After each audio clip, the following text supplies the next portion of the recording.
Did you know that constantly looking at a screen can cause permanent eye strain and can be very difficult to treat in the future?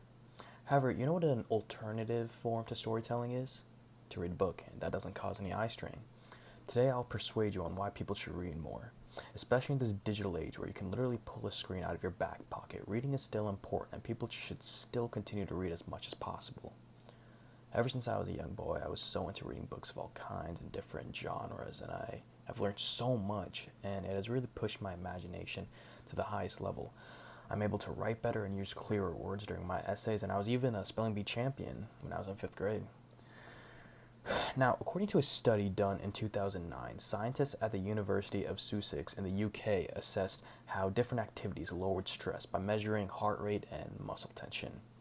Reading a book or newspaper for just 6 minutes lowered people's stress levels by 68%, a stronger effect than going for a walk, which was 42%. Drinking a cup of tea or coffee was 54%, or listening to music, which was 61%. And according to authors, the ability to be fully immersed and distracted is what makes reading the perfect way to relieve stress. While television and books do have the same purpose, which is to feed us entertainment, the difference between the two is that we are literally forming our own universe when reading a book. However, when it comes to watching a movie, you're taken into a universe. You're already immersed in it. You're already watching a definitive version of it, of what came out to be. Now, in another study done by Yale University, a team at Yale followed more than 3,600 adults over the age of 50 for 12 years. They discovered that people who reported reading books for 30 minutes a day lived nearly 2 years longer than those who read magazines or newspapers. Participants who read more than 3.5 hours per week were 23% less likely to die. And participants who read less than 3.5 hours per week were 17% less likely to die.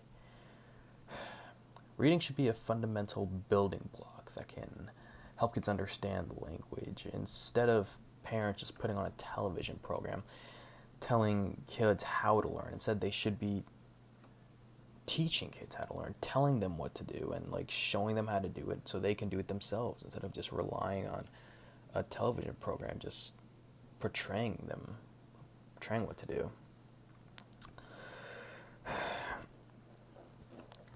In an article by Dr. Jennifer Duffy, who was a graduate school chair at NCU, she said that reading is a fundamental skill needed to function in society. And words spoken and written are the building blocks by which a child's mind grows. Reading is not the only essential to a child's verbal and cognitive development, but it also teaches the kid to listen, develop new language, and communicate. Additionally, books open a child's imagination into discovering his or her world. And according to Dr. Luffy, she also stresses the vitality of reading to her children on a daily basis. She reads to her 3 young boys every night to stimulate their thoughts and awaken their intellect. Reading is also an excellent way to close the day, as it both simultaneously relaxes and calms the busy mind. Now, some of the negative effects of not reading can bring you to relying on all other alternative story formats like movies or television shows or even social media, because there's story in every single post and there's story in other people's lives. Research showed that movies and television can have negative effects on children, spanning from negative health and development effects and language development issues in children under 2 to links to obesity, tobacco use, and issues with aggression and tension in older children.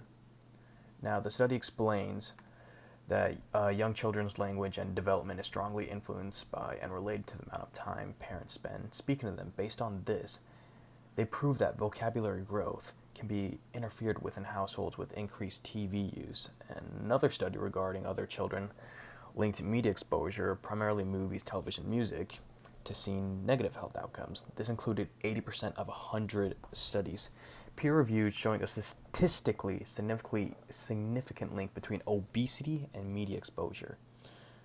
Movies and media, while entertaining, can have us chasing things we think we need, like better clothes or faster cars. But in reading, we are in a grounded world that we have forged in our mind. I truly think that has us looking at our characters and our protagonists and antagonists less as these icons that we can't seem to reach, and more as just people that we have forged. And that's what I think people really seem to forget that comes when reading a book. In conclusion, I explained the impacts reading can have on your life, why it's important to start reading at an early age, and the negative impacts that come with other forms of storytelling like movies and television. I highly recommend for anyone to just sit, relax, and snuggle up with a good book.